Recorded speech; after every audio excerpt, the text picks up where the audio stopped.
இப்போ இதை பற்றிலாம் பேசுறது எனக்கு தெரியல எனக்கு என்னன்ட்டு. பட்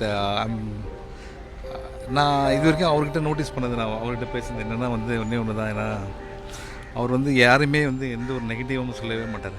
எப்பவுமே எல்லாரையும் பாசிட்டிவாக சொன்னேன். அப்படி நான் மீட் பண்ணும்போது என்னையும் ரொம்ப பாசிட்டிவாக சொல்லியிருக்காரு. ஸோ அவர் வந்து நிச்சயமாக கடவுள்கிட்ட சேர்ந்துருப்பார். அவர் ஆசீர்வாதம் எப்பவுமே.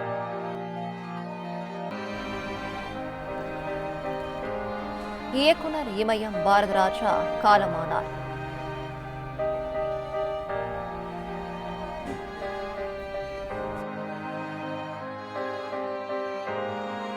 பிளே ஸ்டோர் மற்றும் ஆப் ஸ்டோரில் இருந்து பாலிமர் செயலியை QR கோடு மூலம் பதிவிறக்கம் செய்யுங்கள். செய்திகளை உடனுக்குடன் பெறுங்கள்.